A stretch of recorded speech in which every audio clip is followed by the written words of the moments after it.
세계 7대 불가사의 중에 하나인 만리장성은 중국의 자부심입니다.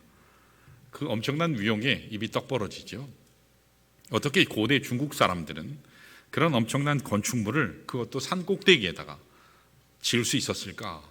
역사적으로 볼 때 만리장성은 진시황 때 시작됐는데 건축한 이유가 북쪽에서 내려오는 오랑캐들을 막기 위해서 그 성을 지었다고 합니다. 만리장성의 높이는 9m, 이 두께가 5m, 그리고 길이가 무려 3,000km가 됩니다. 그러니까 당시 어떤 무기로도 이 성을 무너뜨릴 수가 없었죠. 그렇다면 그 성을 기어 올라가서 정복할 수 있느냐? 그것도 불가능했습니다. 왜냐하면 산 꼭대기에다 지었기 때문에 적들을 쉽게 발견할 수 있었기 때문입니다. 한마디로 난공불락입니다. 그런데 아이러니하게도 그 철옹성이라고 할 수 있는 이 만리장성이 역사적으로 보면 세 번씩이나 적의 침입을 허용했다고 합니다. 이유가 무엇일까요? 오랑캐들이 강해서요? 아닙니다. 성벽이 무너져서 그 틈으로 침입했을까요? 그것도 아닙니다. 정복된 이유는 만리장성 안에 문지기들이 뇌물을 받고 문을 열어줬기 때문이라고 합니다. 그래서 북방민족이 피 한 방울 흘리지 않고 활 하나 쏘지 않고 걸어서 들어갔다고 합니다. 여러분, 세상에서 가장 무서운 적은 바깥에 있는 게 아니라 내부에 있습니다. 한 나라가 바로 서지 못하는 것은 나라의 비밀을 적국에 알리는 매국노 때문이죠. 한 기업이 망하는 것도 평생 연구한 기업의 비밀을 돈 받고 다른 기업에 팔아먹는 이 산업 스파이, 배신자 때문이죠. 오늘 하나님의 교회를 어지럽게 만드는 여러 가지 수많은 일들의 대부분의 이유도 교회를 잘 아는 내부의 적으로 인한 공격 때문입니다. 이것은 우리 개인도 마찬가지죠. 우리 안에 죄된 본성으로 말미암아 사탄과 타협하고 죄악의 미혹됨으로 우리 영성이 오염되어서 죄악으로 물들게 된다는 것입니다. 자, 오늘 같이 읽은 본문 말씀을 보시면 하나님께 올려드려야 될 마땅한 거룩한 방을 하나님이 임재하시고 하나님이 주인 되시는 성전 안에 준비되었던 이 거룩한 방을 악한 대적에게 내주어준 기가 막힌 사건이 오늘 본문에 기록되어 있어요. 그게 역사 한편에 오늘 본문에 기록으로 남아 있습니다. 여러분들이 느헤미야서를 쭉 지금까지 함께 살펴봤죠. 지난 9월 달부터 한번 본 것 같은데 오늘이 마지막 느헤미야 강해입니다. 13번째 강해입니다. 여러분들이 기억하실 거예요. 느헤미야가 바벨론에서 돌아와서 52일 동안 백성들과 함께 성벽 건축을 완공을 했죠. 그리고 나서 오늘 말씀인 느헤미야 13장의 말씀은 그 사건이 성전 건축을 이루고 난 후에 얼마 후에 이런 일이 벌어졌냐면 10년이 지난 후 10년의 세월이 지난 후에 일어난 일을 기술한 것이 오늘 본문 13장이에요. 자, 우리 다 같이 4절 5절을 한번 읽어볼까요? 어떤 일이 성벽 건축하고 10년 뒤에 일어났는가? 우리 읽습니다. 시작.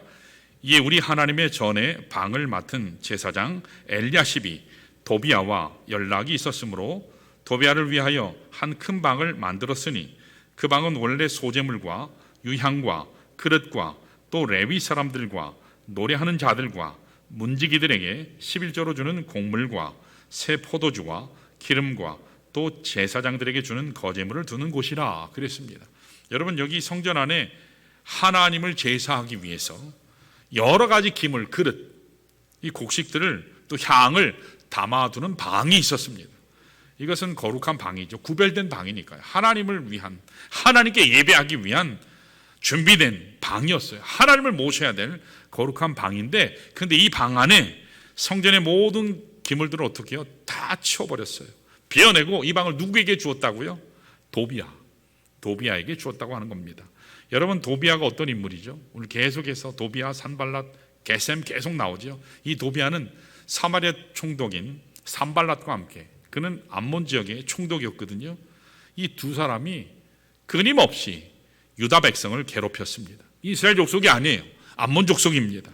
그리고 이스라엘 민족이 그토록 전심을 다해서 성벽 건축하려고 할 때 가장 앞장서서 반대했던 대적이었습니다. 하나님을 모욕했어요. 하나님의 일을 감당하려고 하는 사람들을 뒤에서 끊임없이 긁어댔습니다. 어떻게 해서든지 그 일이 무너지게 했던 대적 중에 대적이었습니다. 그런데 어떻게 하나님을 모셔야 될 거룩한 성전에 방 하나를 이처럼 하나님을 대적했던 도비아에게 줄 수 있느냐, 이겁니다. 참으로 이해할 수 없는 실책이죠. 너무도 안타까운 일입니다. 죄악이죠. 그런데 놀라운 사실이 뭔지 아세요? 야, 도비아 참 나쁜 인간이구나. 그런데 오늘 여러분과 저도 동일한 실책을 범하며 살고 있다는 겁니다. 정말 예수 그리스도를 모셔야 될 우리 심령 한가운데 주님의 존재는 간 곳이 없고 세상에 더럽고 추한 것 가득 차 있을 때 하나님을 하나님 되게 해야 할 성도들이 하나님의 영광을 저버리고 자기 마음대로 살기 시작할 때에 영적인 의미에서 우리도 동일하다는 거예요. 도비아와 차이가 없다는 겁니다. 사랑하는 성도 여러분, 우리 모두의 마음속에 하나님이 계셔야 될 우리의 영적 심령 깊은 곳에 영적인 도비아가 앉아 있어서 세속주의가 펼쳐지고 세상에 꿈틀거리는 야망들이 우리 삶을 지배하고 있다면 우리가 아무리 교회 열심히 다니고 예배드리고 헌신하고 찬양해도 겉보기에는 다른 사람들이 인정할지 몰라도 진정한 차원의 하나님 앞에 영광이 될 수 없다는 것입니다. 우리가 우리 마음속에 있는 영적 도비아를 이 시간 여러분 제거해야 될 줄 믿습니다. 그리고 내 마음속에 참 예수 그리스도가 다시 왕이 되게 하셔서 진정한 복음, 하나님의 능력, 복음의 정신, 그리고 복음의 영광이 회복되게 할 줄 믿습니다. 자, 어떻게 하면 복음의 능력이 쇠퇴하는 이 마지막 때에 하나님을 하나님 되도록 우리가 영광 돌리는 삶을 살 수 있을까? 세속주의가 득세하고 끊임없는 이 인본주의 가운데 이와 같은 타락한 시대에 진실로 예수님을 우리 왕으로 다시 삼아서 하나님 되게 할 수 있을까? 오늘 본문을 통해서 좀 은혜를 나누기를 원합니다. 자, 따라할까요? 첫 번째로 우리가 하나님을 하나님 되게 하려면 초심을 잃지 않아야 한다. 뭘 잃지 않아야 돼요? 초심을 잃지 않아야 돼요. 여러분, 예수님을 우리의 왕으로 삼고 그분의 영광을 드러내기를 원하면 초심을 잃으면 안 됩니다. 다시 말하면 우리가 주님 만났을 때 가졌던 순결한 마음이요, 주님 처음 만났을 때 가졌던 순결한 마음이요, 내가 예수님 처음 만나서 그분의 사랑을 깨닫게 되었을 때 흘렸던 이 감격의 눈물, 이것을 잊지 말아야 돼요. 그래야지 초심을 상실하지 않게 되는 것입니다. 우리가 초심을 상실하지 않아야지 예수님을 다시 모실 수가 있다는 것입니다. 오늘 본문에 기록된 이 엘리야십이라고 하는 사람은 제사장이에요. 성전 골방을 지켜야만 했던 사람입니다. 결코 내주면 안 되는 사람인데, 그런데 이 엘리야십이 처음부터 이렇게 악한 사람이었는가? 그렇지 않다는 거예요. 여러분 3장 1절 한번 보시면, 우리 영상을 볼까요? 거기 보시면 엘리야십이 본래 무슨 일을 했는가 거기 잘 기술되어 있어요. 우리 같이 한번 큰 목소리로 우리 같이 읽습니다. 시작. 그때에 대제사장 엘리야십이 그의 형제 제사장들과 함께 일어나 양문을 건축하여 성별하고 문짝을 달고 또 성벽을 건축하여 한메아 망대에서부터 하나넬 망대까지 성별하였고 라고 했습니다. 여러분, 예루살렘 성벽을 건축할 때 문이 10개 있었다 그랬잖아요. 10개 있었고 4개의 망대가 있었다 그랬죠. 자, 그 중에서도 양문을 달게 했던 사람이 누구냐? 양문을 실제로 달았던 사람이 누구냐? 엘리야십이에요. 엘리야십이었습니다. 이 양문은 양이 들어오고 나가고 하는 문이었죠. 예루살렘 성문 중에 가장 중요한 영적 의미를 담고 있는 문이었어요. 그렇기 때문에 아무에게나 이 성벽 건축을, 이 파트를 맡길 수가 없었기 때문에 느헤미야는 영적 지도력이 있다고 믿었던, 가장 신뢰했던 이 엘리야십에게 양문 건축하는 일을 맡긴 겁니다. 그런 이유로 느헤미야 3장에 보시면 75명의 성벽 건축하는 리스트 이름이 쭉 나오거든요. 그런 게 제일 처음에 누구 이름이 나오는지 아세요? 엘리야십이 나와요.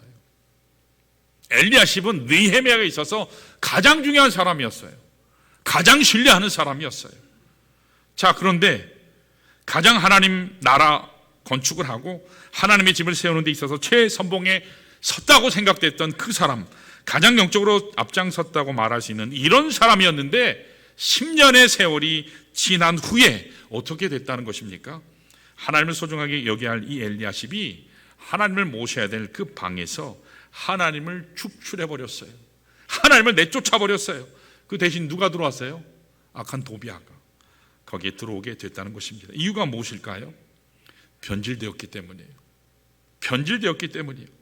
그가 처음 하나님 만났을 때는요, 기가 막힌 하나님 사랑 가운데 있었어요. 자, 그런데 처음 하나님 만날 때 가졌던 그 초심을 버리는 순간 그의 마음속에는요, 대적이 들어오게 되는 거예요. 여러분, 우리 마음이라고 하는 것은요, 중립적이지 않아요. 뭔가가 항상 이 마음에 자리하게 돼 있습니다. 결과적으로 그래서 돌이킬 수 없는 인생의 가장 뼈아픈 실책을 범하게 된 겁니다. 오늘 여러분과 제가 신앙생활할 때, 영적인 생활을 할 때 가장 경계해야 될 대적이 바로 이겁니다. 우리는 가끔은 내가 외적인 일을 열심히 하는데, 내가 거기 교회 생활만 열심히 하는 것만 이렇게 드러나기만 하면 난 예수 잘 믿는다, 신앙생활 잘한다, 그렇게 생각들을 해요. 그런데 우리 마음 중심에, 내 마음 중심에 처음 주님을 만났던 초심을 버리게 되면 여러분, 나도 모르는 가운데 타락하게 돼요. 나도 모르는 가운데 교만해져요. 그래서 하나님이 기뻐하시지 않는 엄청난 잘못을 범할 때가 많게 되는 겁니다. 여러분, 이스라엘의 초대왕 아시죠? 사울 왕이잖아요. 근데 그 사울 왕이 처음부터 악했느냐? 처음부터 나쁜 왕이었느냐? 처음부터 하나님의 사람을 그렇게 막대했느냐? 그렇지 않았어요.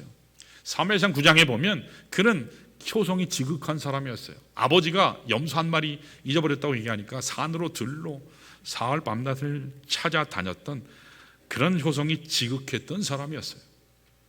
심지어 사무엘 선지가 그를 왕으로 세우기 위해서 그의 집을 방문했을 때 그가 어떻게 고백했는지 아세요? 하나님의 사람이여, 나는 이스라엘 지파 중에 가장 작은 지파 베냐민 사람인데 그 중에서도 가장 연약한 미약한 그런 가문의 사람인데 어찌 나같이 부족한 자를 당신같이 존귀한 하나님의 사람이 나를 찾아오셨습니까? 이렇게 겸손한 모습으로, 순결한 모습으로 하나님의 사람 앞에 무릎 꿇었었어요. 자, 그런데 사울이 세월이 흘러가고 왕이 되니까 어떻게 됐죠? 변질되기 시작했어요. 하나님을 무시해요. 하나님 말씀을 무시해요. 자신의 욕심을 채우기 위해서 하나님 말씀을 불순종합니다. 하나님의 사람을요, 더 이상 존중하지 않아요. 나중에는 자기를 위해서 길가리라는 지역에 기념비까지 세우는 이렇게 악한 일을 저지르게 됐습니다. 이유가 뭐라고요? 처음에 하나님께 가졌던 초심을 잃어버렸기 때문이에요. 오늘 여러분과 저에게 처음 주를 만났던 첫사랑의 감격이 살아있는 줄 믿습니다. 여러분, 이것이 있어야 돼요. 이게 없으면 신앙생활 다 무너집니다. 우리가 아무리 많은 일을 행하고 많은 업적을 이룬다 할지라도 하나님을 향해 고백했던 첫 신앙의 고백, 이 첫사랑이 살아있지 아니하면 우리는 나도 모르게 타락하게 돼요. 뭐 하자 하면 옛날에 했는데요, 저 바빠요. 무슨 수를 써서라도 불가피함을 대면서 자꾸 최소한으로 해요.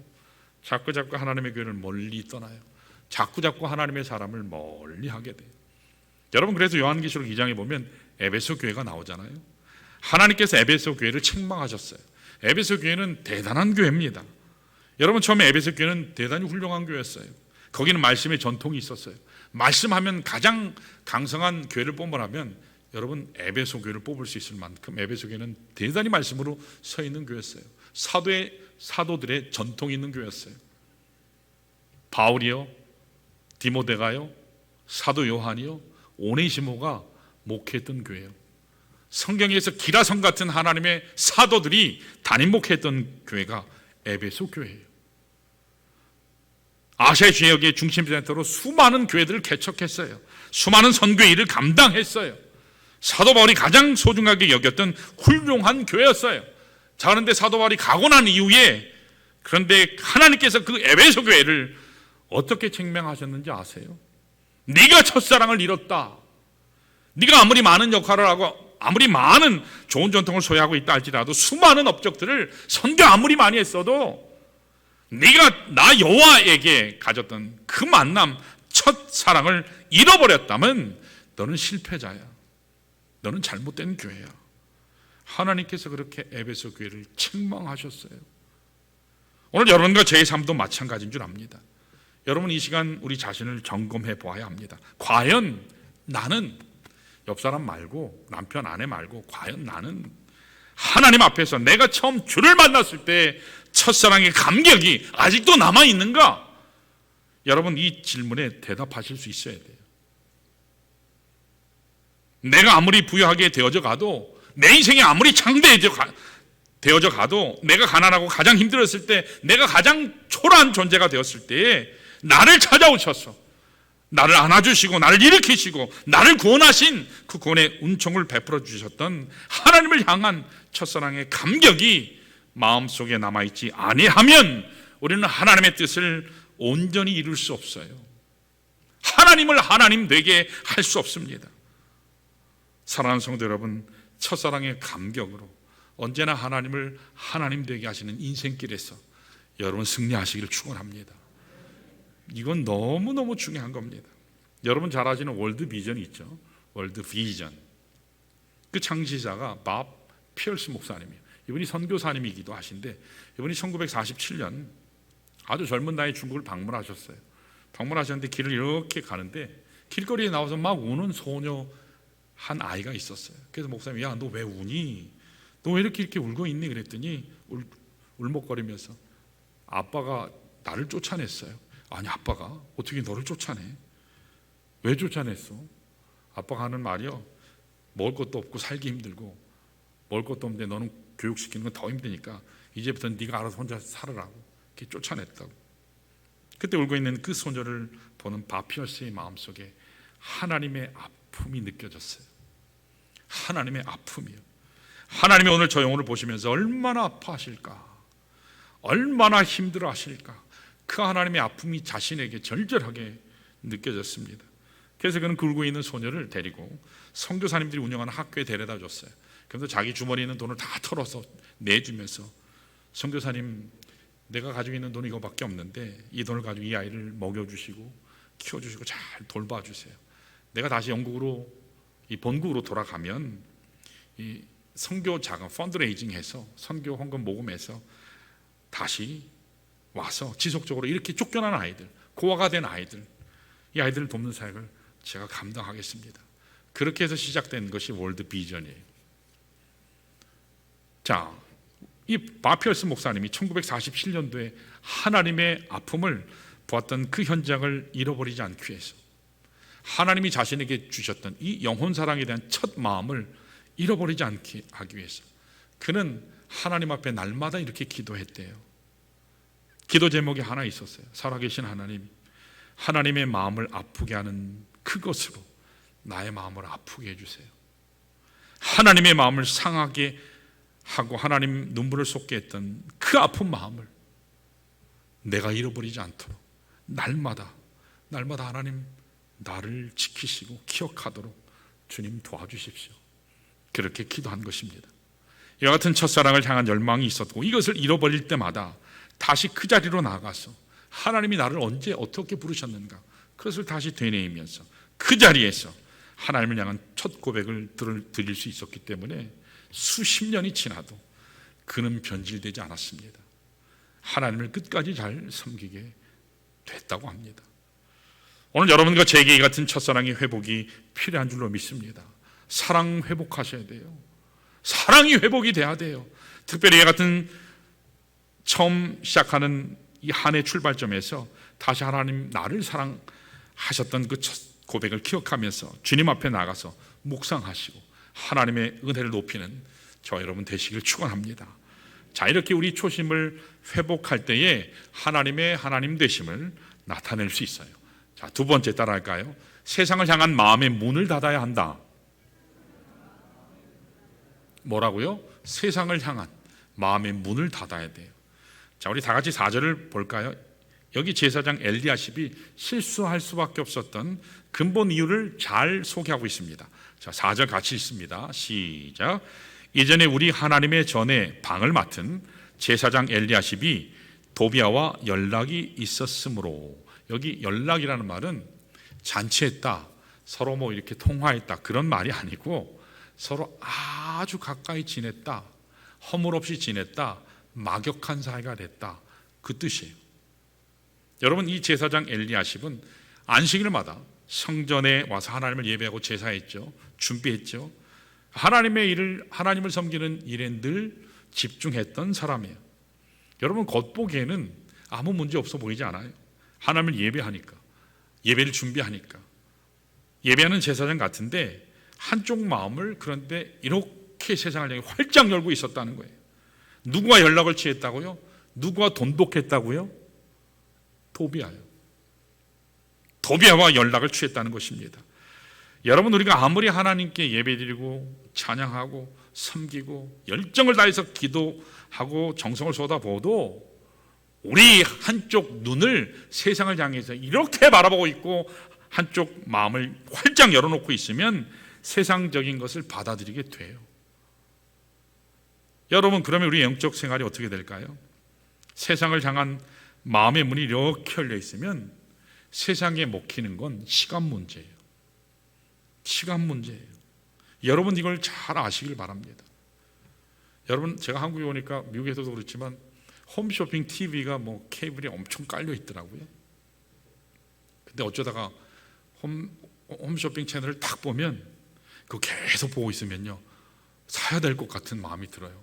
얼마나 설명을 잘하는지.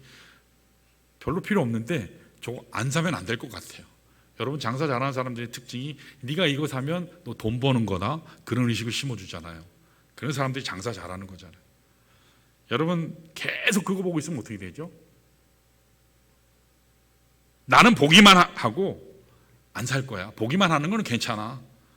글쎄요, 계속 보고 있으면 어떻게 되죠? 결국은 설득당해요. 결국은 설득당해요. 여러분, 보기만 하면 괜찮다고 하는 사람들 중에 안 사는 사람 제가 별로 못 봤어요. 다 결국은 두드리고 있더라고요. 가가지고 몇 번이야? 그러면서 열심히. 여러분, 죄의 유혹에 대해서도 마찬가지. 나는 죄를 짓지 않을 거야. 그냥 멀찍이 서서만 볼 거야. 맛만 볼 거야. 이렇게 고백하는 사람들 중에 죄에 참여하지 않은 사람이 없었어요. 그러니까 여러분, 처음부터 죄를 멀리 하셔야 돼요. 죄인과 함께 같은 자리에 앉으면 안 되는 겁니다. 죄 가운데 같이 거하면서 나는 성결하게 살겠다, 나는 거룩하게 살겠다 고백하는 것은 앞뒤가 맞지 않아요. 이게 잘못된 신앙이라는 겁니다. 저 어떤 아이가 하나 있었어요. 청소년 아이예요. 늘 나쁜 친구들과 어울려 다니니까 부모님이, 특별히 엄마가, 야, 너 걔하고 어울려 다니지 마. 걔네들하고 어울려 다니지 마.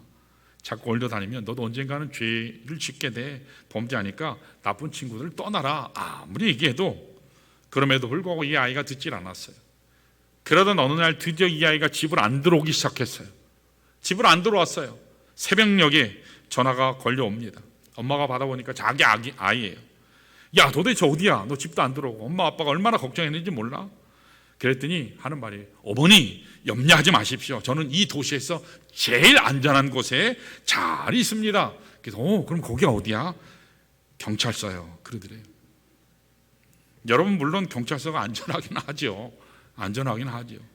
그러나 아이가 거기 앉아 있을 때요, 경찰서가요, 애는 학교가 있든지, 그렇죠, 집에 있든지 그래야 되는 거예요. 결국 죄 가운데 같이 몰려다니게 되면 마지막 종착역은 경찰서밖에 없다는 거죠. 오늘 여러분과 제가 하나님 앞에 정직하지 아니하고 바르게 살지 아니하고 세상을 향한 마음의 문을 열어놓게 되면 결국은 패망하게 된다는 거예요. 이것이 여러분과 제가 매일매일 주님 만나야 될 이유예요. 하나님 말씀 봐야 되는 이유예요. 기도해야 되는 이유입니다. 교제해야 되는 이유예요. 그래서 우리 교회 차원에서 각 구역별로 하루 20분 공동체 성경 읽기 운동하고 있잖아요. 지금 구역 전체가 하는 구역들도 있어요. 여러분, 그대로 따라가면 하루에 4장씩 읽어요. 목사님들이 또는 그리스도인들 가운데 탤런트, 영화배우, 아나운서 이런 분들이 읽어줘요. 그리고 배경 설명을 해줘요. 드라마틱하게 사파도 나오고 음악도 나오고 아주 그렇게 성우들이 읽고 목사님들이 읽어줘요. 1년만 따라가면 일독하게 됩니다. 여러분, 매일 주님 만나는 것은요, 우리의 생명줄입니다. 밥줄 끊기면 그건 죽는 줄 아는데, 여러분, 매일 주님 만나는 것은, 생명줄인 것은 생각하지 않는 우리의 모습이 있는 것 같아요. 여러분, 생명줄이 끊어지면 어디에서 힘을 얻겠습니까? 우리 자신에게선 얻을 능력이 없어요. 힘이 없습니다. 에너지가 없습니다. 우리 자신에게는요, 인생의 모든 문제를 풀어나갈 수 있는 리소스, 자원이라는 게 없어요. 궁극적으로 해결책이 아닙니다. 우리는 포도나무이신 예수님께 붙어 있어서 우리 믿음의 뿌리를 그리스도 위에 깊이 내릴 때 그때 힘을 얻게 됩니다. 그때 에너지를 얻게 되는 겁니다. 그때 능력도 받게 되는 겁니다. 주님 떠나면요, 우리는요 아무것도 아니에요. 여러분들은 요셉이 구약에서 가장 성공한 사람이라고 생각하세요? 물론 맞죠. 누가 봐도 자랑스러운 아들이에요. 이국 땅에서 총리, 국무총리 된 사람이 아닙니까? 그 당시에 기근이 있었을 때 모든 고대 근동에 있는 국가들, 그들을 먹여 살렸던 위대한 영웅이라고 할 수 있습니다. 그런데 그런 요셉이 처음부터 그렇게 평탄하고 아무런 거침돌이 없어서 그렇게 성공한 삶, 번성한 삶을 살았느냐? 그렇지 않았다는 거예요. 정반대예요. 여러분이 요셉 인생을 다시 보시면 요셉의 앞길에는 험난한 산길이 한두 가지가 아니었어요. 17살 때 팔려가잖아요. 자기 형들에게 팔려가요. 미움받아서 노예로 팔려갔습니다. 언어가 다르죠. 나라가 다르죠. 문화가 다르죠. 얼마나 공포스러웠겠습니까? 그 어린 나이에 노예 생활 쉬웠겠습니까? 보디발 장군 집에서 최선을 다했지만 보디발의 아내 유혹을 거부함으로 성결되게 살겠다고 하는 그것 때문에 무고죄로 투옥당하지 않습니까? 그래서 수많은 사람들이 학대당하고 버림당하고 정말 요셉의 앞길은요 고통덩어리였어요. 수많은 난관들이 있었습니다. 그럼에도 불구하고 이 요셉이 마침내 성공자가 돼서 가장 번성한 인생이 되었던 근본 이유가 무엇인지 아세요?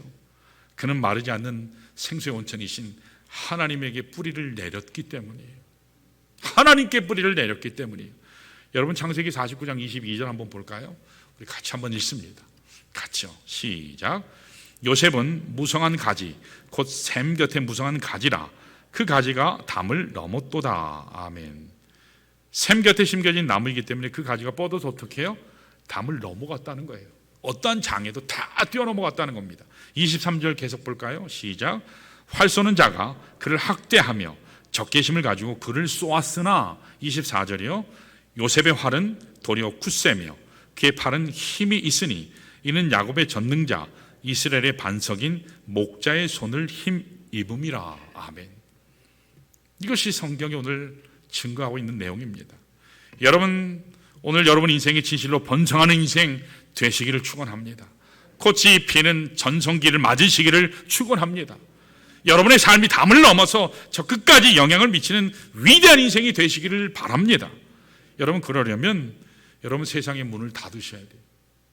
세상의 문을 닫고 오직 하나님을 향해서 문을 활짝 여시기를 축원합니다. 거기 위에 믿음의 뿌리를 다시 내리시기를 바라요. 그때에 하나님의 능력이 우리 삶 가운데, 여러분 삶 가운데 부어지게 됩니다. 능력받게 돼요.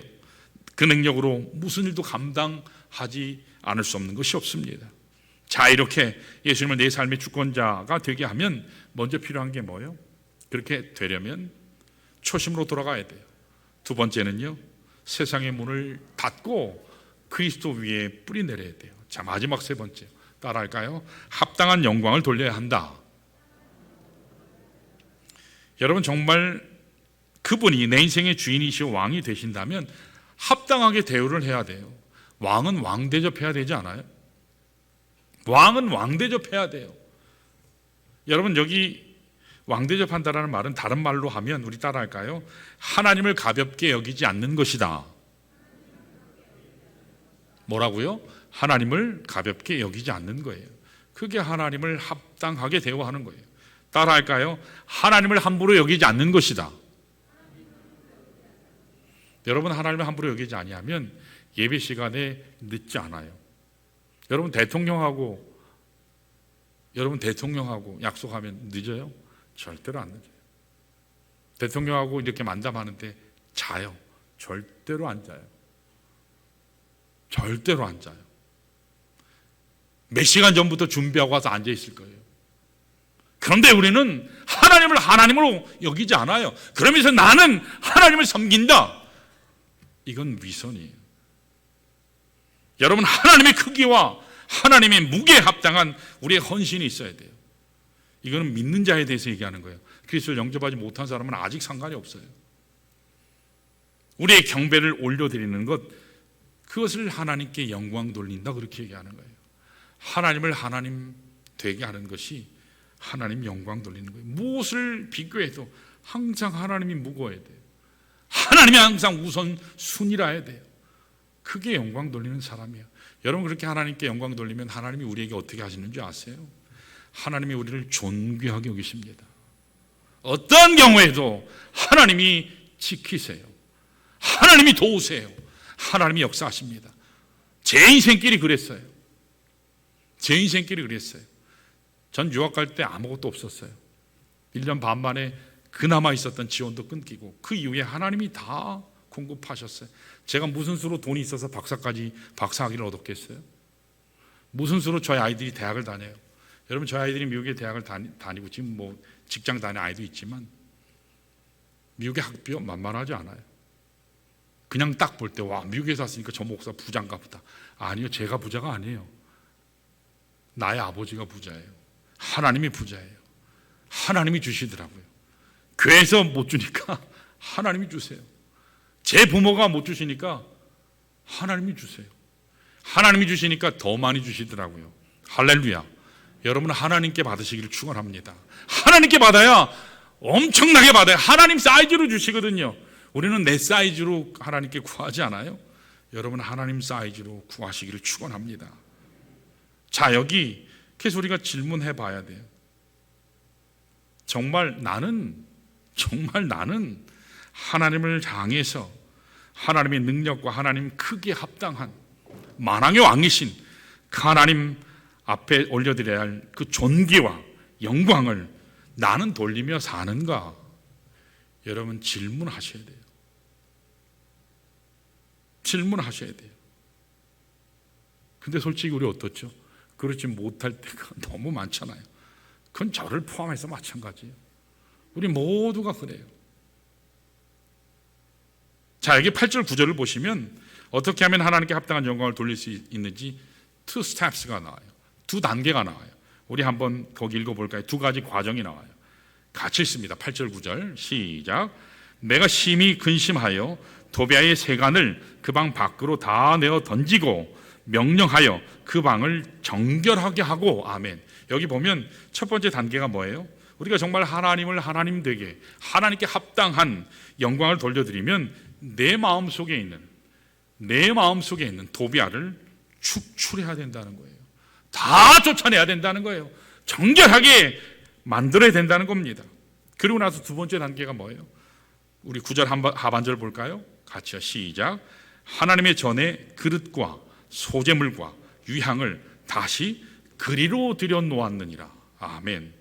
내 마음속에 있었던 하나님 아닌 것, 하나님이 기뻐하시지 않는 것, 이게 도비아라고 할 수 있어요. 영적인 도비아들, 이런 것들을 다 꺼내버리는 겁니다. 그리고 그 대신 하나님을 높일 수 있는 것, 하나님을 예배드릴 수 있는 것, 하나님을 영화롭게 하는 것으로 내 심령을 가득 채우게 된다는 것입니다.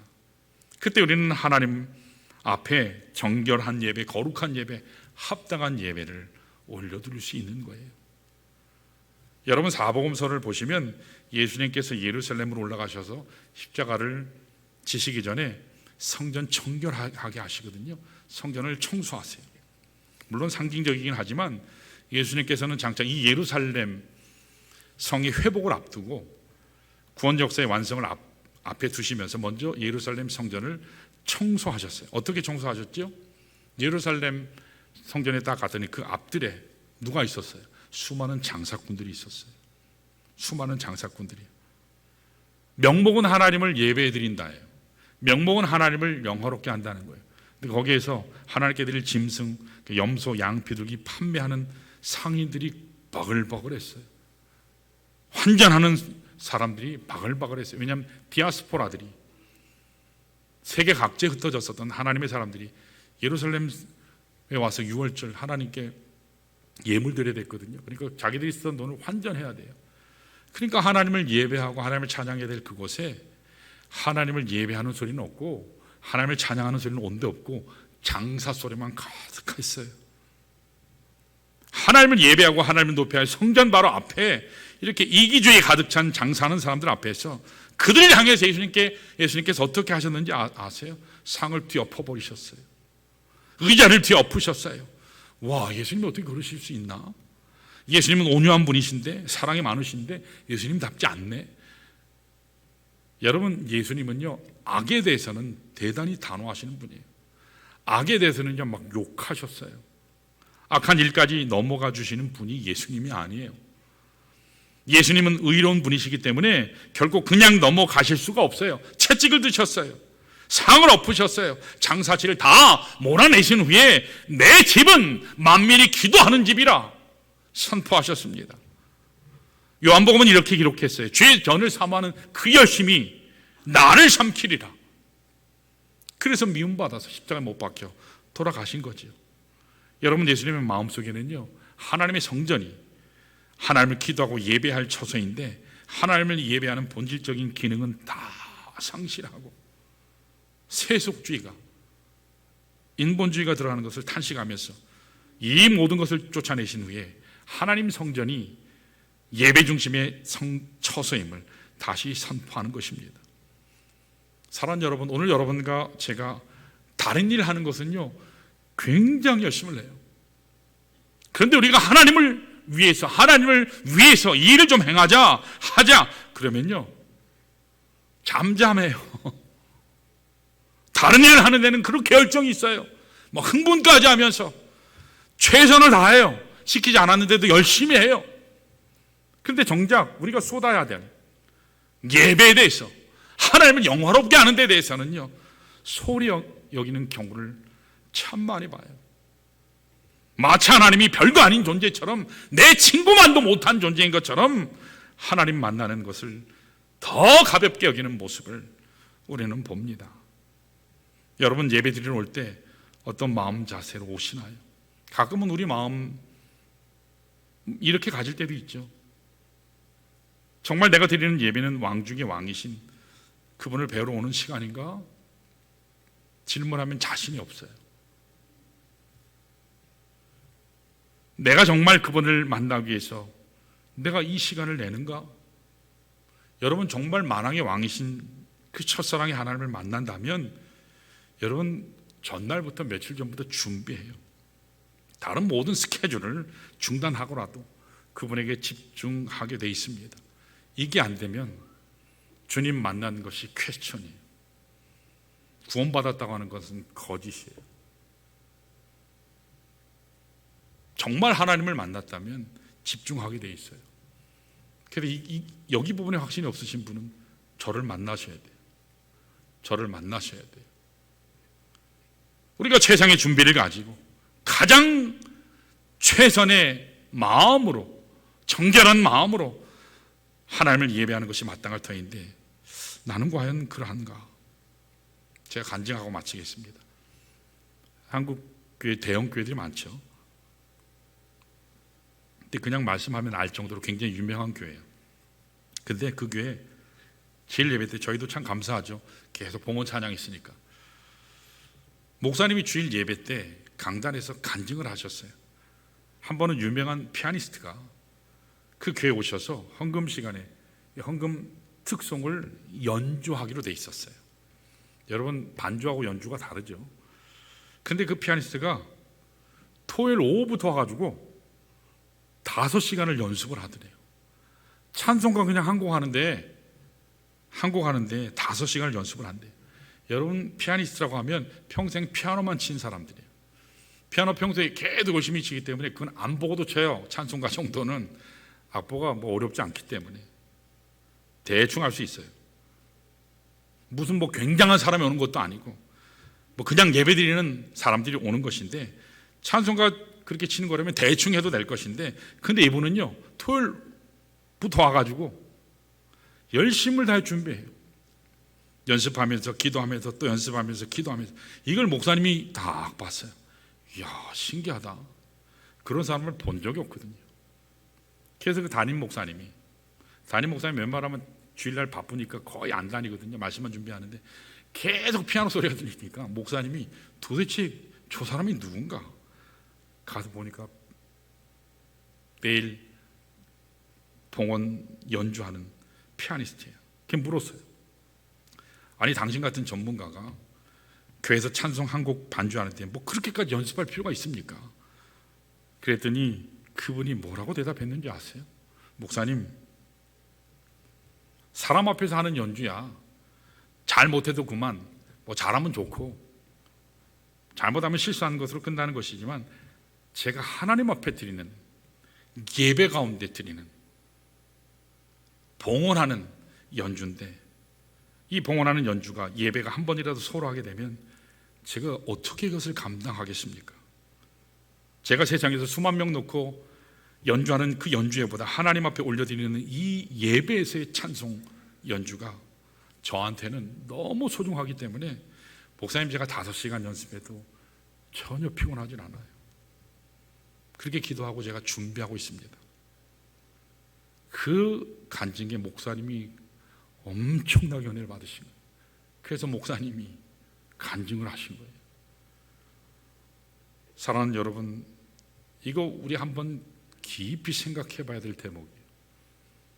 우리가 하나님 앞에 예배하는 것이 무엇인지 정말 안다면 대충 예배할 수 없어요.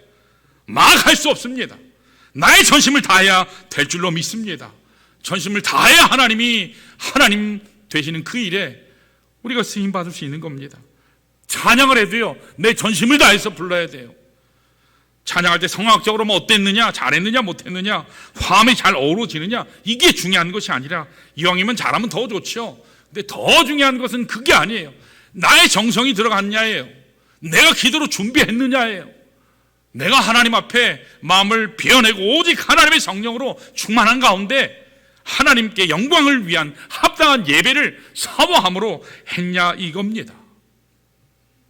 오늘 우리가 다시 한번 새천달을 맞이하면서 왕으로 오신 예수 그리스도 앞에 합당한 예배를 드리려면 여러분 청결해야 돼요.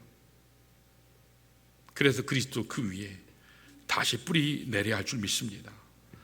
그분이 받으시 합당한 예배를 드릴 수 있도록 우리의 몸과 마음과 정성을 새롭게 하시는 여러분과 제가 되시기를 주님의 이름으로 축원합니다. 자, 이 시간에 모두 일어나셔서 우리 함께 말씀 기억하면서 하나님 앞에 찬양하는 시간 갖겠습니다.